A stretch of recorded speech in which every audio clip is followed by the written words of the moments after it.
Selamat datang dan berjumpa kembali bersama channel novel kita. Inilah cerita novel Suami Sampah Menjadi Orang Terkaya bab 11 yang berjudul Cindy Sakit. Pada malam hari, Yoshua melihat kedua istri dan anaknya telah tertidur pulas. Dia menutup pintu kamar dengan ringan. Setelah berbaring telentang di kasur, ponselnya tiba-tiba berkedip. Setelah dia periksa, itu adalah pemberitahuan transfer uang sebanyak 30 juta dari Karissa terkait insiden waktu sore hari. Kemudian dia mentransfer kembali uang itu kepada Karissa.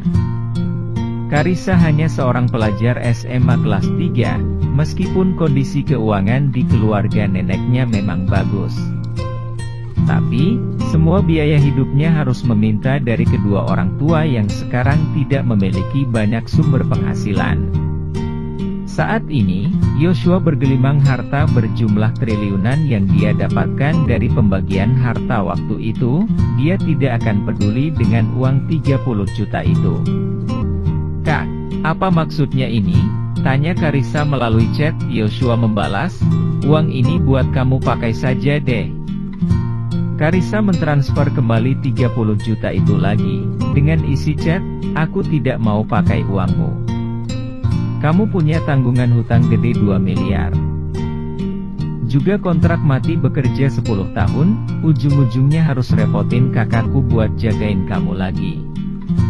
Adik ipar ini, walaupun biasanya sering sekali dengan sengaja menyulitkan dirinya, ingin memisahkan dia dengan kakaknya dengan berbagai jurus dan cara, tetapi, saat dirinya dipermalukan di depan orang lain, Karissa selalu bisa membelanya.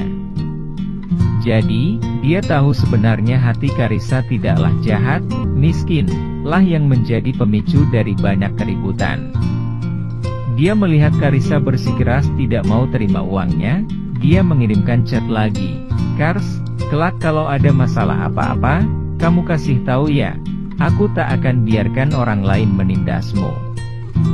Jangan kira aku bersikap baik sedikit saja, maka akan kuakui kamu.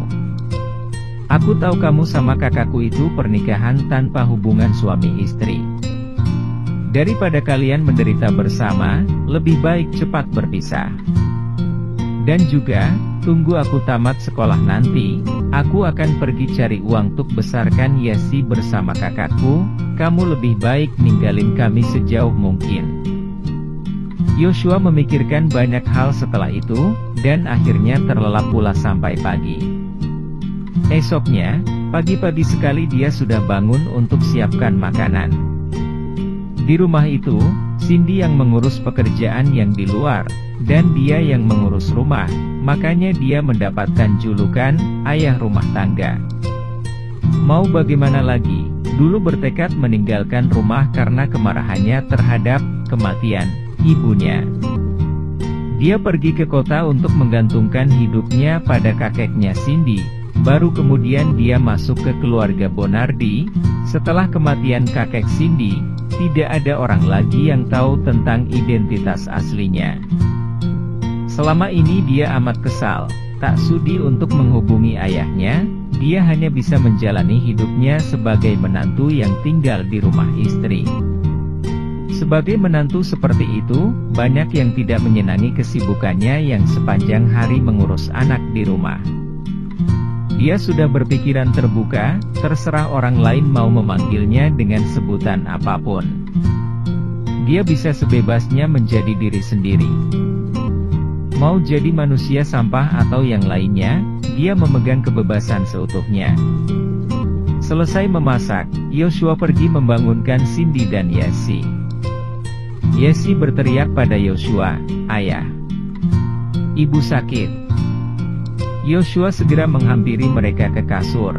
Melihat wajahnya Cindy putih pucat, tangannya memegang bagian perutnya.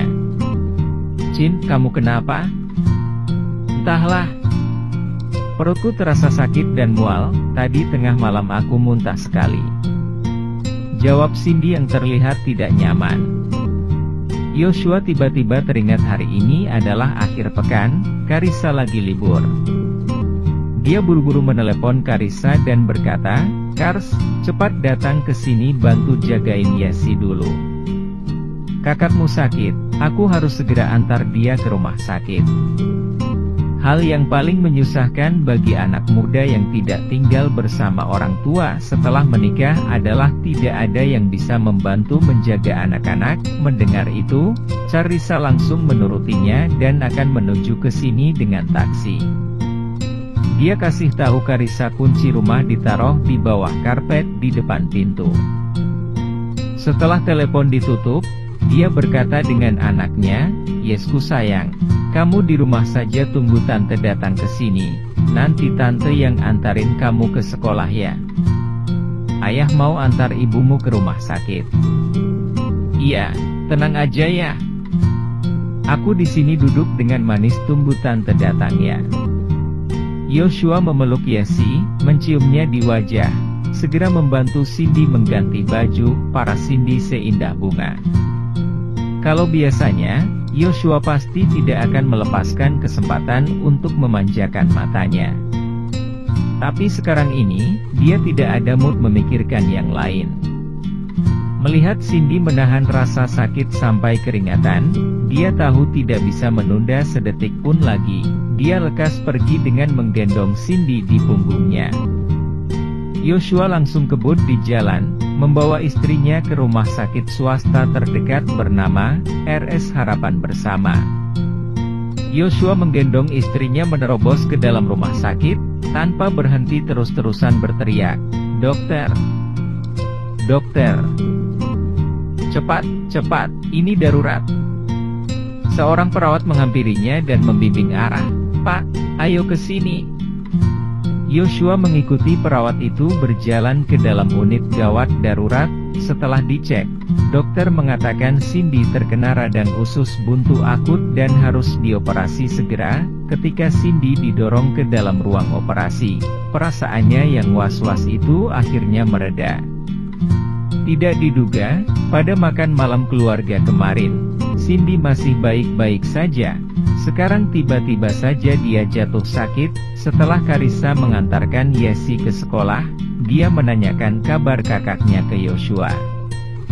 Yoshua kasih tahu Carissa bahwa kakaknya terkena radang usus buntu akut, sudah diantar masuk ke ruang operasi. "Kamu di rumah sakit yang di mana?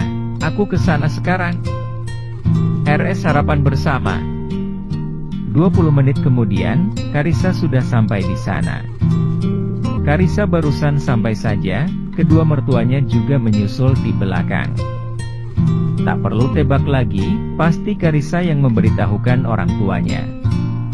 Mega menyalahkan Yoshua dengan nada galak.